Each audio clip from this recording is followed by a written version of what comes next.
Le ministre des Transports, Dominique Perben, s'est prononcé aujourd'hui pour une réglementation européenne des émissions de gaz carbonique des voitures. Des solutions écologiques existent déjà, comme vous allez le voir dans ce reportage de Carole Vénois et David Cosset.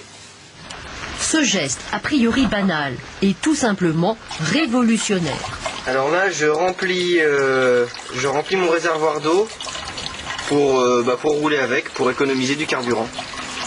Vous roulez avec de l'eau? Je roule avec de l'eau et du gasoil. Avec l'enthousiasme et l'énergie de ses 24 ans, Kevin a bricolé sur sa vieille Renault diesel un système qui permet d'injecter de la vapeur d'eau avec de l'essence. Le procédé est simple, il se compose d'un réservoir appelé bulleur et d'un réacteur, un tube avec une tige à l'intérieur que l'on introduit dans le pot d'échappement.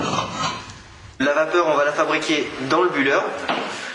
La vapeur va venir glisser entre la tige et le tube, qui est chauffé par les gaz d'échappement. Et à la sortie de ce réacteur, nous allons envoyer ce mélange gazeux, issu de vapeur d'eau, dans l'admission d'air. C'est le moteur Pantone, du nom de son inventeur, un ingénieur américain. Depuis 1998, ses plans de montage circulent sur Internet et dans le milieu associatif écologiste. Le génie de Kevin, autodidacte en mécanique, c'est de l'avoir réalisé et ça marche. Quand le système est en route, le moteur tourne mieux, on a l'impression que le moteur est mieux réglé. On a besoin de moins appuyer sur la pédale d'accélérateur pour monter une grosse descente, surtout pour les véhicules anciens. Nous avons mesuré dans un centre technique les gains obtenus en termes de pollution, c'est spectaculaire.